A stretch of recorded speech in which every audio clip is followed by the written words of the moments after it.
L'histoire magnifique de cette semaine, j'aimerais la dédier à la guérison complète du petit Reuven Chaim Yankel Ben Yael, qu'Hachem lui donne une réfoua shelema. Cette histoire a eu lieu il y a quelques années à Bnei Brak. Vous connaissez tous cette ville religieuse en Israël, à côté de Tel Aviv. Pinchas est un père de famille comblé, mais ces derniers temps il se fait du souci pour sa fille Bracha. Malgré tous les efforts qu'il déploie, il ne parvient pas à trouver un shidduch, un bon parti pour sa fille qui souhaite se marier. Elle sort d'un séminaire d'études renommé. Un séminaire, c'est l'équivalent d'un centre d'études religieuses, une yeshiva, mais pour les filles. Elle a d'excellents traits de caractère. Elle vient d'une famille très respectée et c'est pas que les parents qui le disent. Ce sont pas les demandes de rencontre qui manquent, mais à chaque proposition de rencontre, Bracha fait 1, 2, 3 rendez-vous avec le bonhomme et au bout du 4e, tout s'annule brutalement sans raison apparente. Pinchas demande à sa fille si elle a des amis de sa classe qui se sont mariés, mais il s'avère qu'elles ont toutes le même problème. Il creuse un peu plus et découvre un fait très étonnant.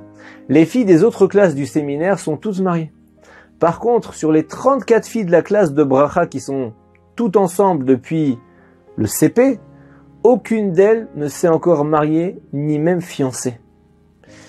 Pinchas est un juif qui craint le ciel, il comprend qu'il y a un mystère derrière cette anomalie.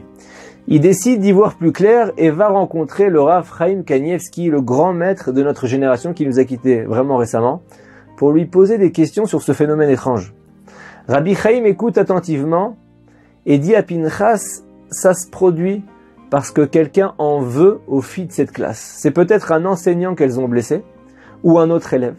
Elles doivent le trouver et lui demander pardon. Le père retourne voir sa fille et lui raconte ce que Rabbi Chaim Kanievski lui a dit. Il lui propose d'organiser un rassemblement et de faire une introspection collective avec toutes les filles pour trouver la personne en cause. La petite fille Bracha suit le conseil de son papa. Elle réunit toutes les filles de sa classe pour essayer de comprendre qui elles ont bien pu blesser. Elle passe en revue les différentes possibilités. Un enseignant? Non, elles n'en ont jamais blessé. Elles n'ont toujours eu que d'excellentes relations avec le corps enseignant de manière générale. La directrice, les surveillantes, les animatrices, non. Et alors que les filles commencent un peu à désespérer, tout à coup, une des élèves se souvient de Ruchama. Ruchama, c'est une de leurs camarades avec qui elles étaient depuis la première année.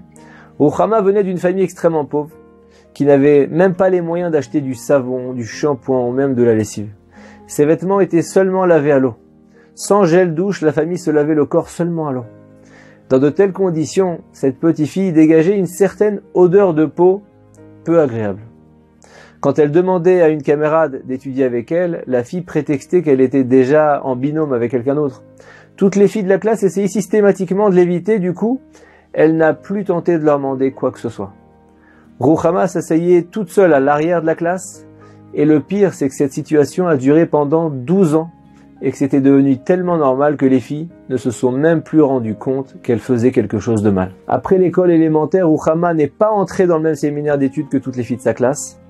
Bracha et ses 33 autres camarades de classe se sont rendus compte de la catastrophe engendrée par leurs actions et directement après la réunion. Voilà les 34 jeunes filles qui se rendent ensemble chez Ruchama pour lui demander pardon. Quand la maman de Ruchama ouvre la porte, les jeunes filles qui ne peuvent pas rentrer toutes en même temps aperçoivent l'état insalubre de l'appartement et regrettent encore plus leur comportement vis-à-vis d'elle. Seulement après que la maman ait introduit quelques-unes d'entre elles dans la chambre de Ruchama, cette dernière est si profondément blessée qu'elle ne veut même pas leur parler. Les filles la supplient et lui expliquent que le grand maître de la génération, Rabbi Chaim Kanievski, a dit qu'elles avaient blessé une personne pendant leur scolarité et sans le pardon de cette personne, aucune d'elles n'allait pouvoir se marier. Ruchama éclate en sanglots. Elle leur répond d'une voix larmoyante. « Je ne vous pardonne pas. Pour quelle raison je devrais vous pardonner? Vous pensez à vous marier et à construire un foyer dans la Torah. Mais vous avez pensé à moi? Est-ce que vous m'avez donné ne serait-ce qu'une once de considération pendant que j'échouais à toutes nos interrogations? Pas une de vous pendant 12 ans n'a été capable de me demander si j'avais besoin d'aide. Est-ce que vous vous rendez compte? Pendant 12 ans, est-ce que quelqu'un m'a considéré? Quelqu'un est venu s'asseoir à côté de moi? Est-ce que quelqu'un m'a demandé si j'avais des difficultés? Est-ce que quelqu'un m'a demandé si j'avais besoin d'aide? Et moi dans tout ça? Est-ce que ça vous importe de savoir comment je vais me marier? J'ai échoué à l'école parce qu'aucune d'entre vous ne m'a jamais aidé. Ruchama est blessée au plus profond de son âme.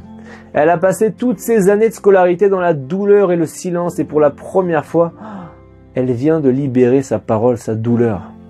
Les filles réalisent seulement maintenant l'ampleur de ce qu'elles ont fait.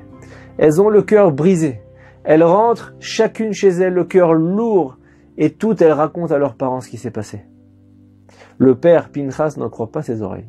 Mais pourquoi personne n'a aidé cette famille? Pourquoi personne ne leur a donné de l'argent s'ils étaient à ce point nécessiteux? Comment ont-ils pu ne pas le savoir? Comment sa fille et ses camarades, des jeunes filles religieuses, n'ont pas eu de compassion avec toutes les associations pour nécessiteux qu'il y a en Israël? Elles auraient au moins pu acheter des savons, leur poser devant leur porte, et même d'autres besoins. Comment elles ont pu rester insensibles pendant 12 ans? Pinchas est hors de lui. Comment ces 34 filles, dont sa propre fille, sont passées à côté de cette entraide qu'elle n'ait pas ouvert leurs yeux, leurs oreilles et leur cœur pour aider cette jeune fille? Chaque fille se fait bien sûr sermonner par les parents. Elles expriment de la honte, des remords face à leur comportement. Pinchas retourne voir Rabbi Chaim Kanievski pour lui demander qu'est-ce qu'il faut désormais faire. Rabbi Chaim Kanievski lui répond très clairement: si elles ne satisfont pas la jeune fille, si elles ne se réconcilient pas avec elle, elles ne se marieront jamais. Le père de Bracha décide cette fois de rassembler tous les parents des 34 jeunes filles. Imaginez la logistique. Et il leur dit: je vous propose une solution. Je sais que nous sommes tous étudiants en Torah et que nos moyens sont minces. Cependant, peu importe à quel point ce sera difficile pour nous, mais chaque couple va donner $1000 à la famille de cette jeune fille. Chaque couple va sortir $1000. Quand il s'agit de marier nos enfants, on est capable de sortir $30 000. Alors là, on va sortir $1000 chacun. Ensuite, nos filles vont lui chercher un shidduch à cette fille. Un bon garçon avec qui elle pourra se marier. Les familles se mobilisent massivement pour réparer autant que possible le tort causé. Elles achètent à Ruchama une toute nouvelle garde-robe. Elles remettent ensuite à Ruchama une petite partie de l'argent pour commencer à l'utiliser pour elle et sa famille. Ensuite, toutes les filles se renseignent auprès de leurs frères, de tous ceux qu'ils connaissent dans les yeshivot, les institutions d'études de la Torah, pour trouver un bon garçon, un bon parti avec de bons traits de caractère pour cette fille Ruchama. Grâce à Dieu, on trouve à Ruchama un garçon qui lui convient parfaitement, et les fiançailles s'organisent très vite. Quelques semaines plus tard, les filles apportent à Ruchama plus de $30 000 en guise de cadeau de mariage. Et au-delà de cette grande somme d'argent, Ruchama comprend que toutes les filles se sont largement mobilisées pour elle. Elles regrettent de tout leur cœur ce qui s'est passé, et elles font tout leur possible pour l'aider. Et devant une telle débauche d'énergie, de don de soi, Ruchama pardonne du fond du cœur à chacune.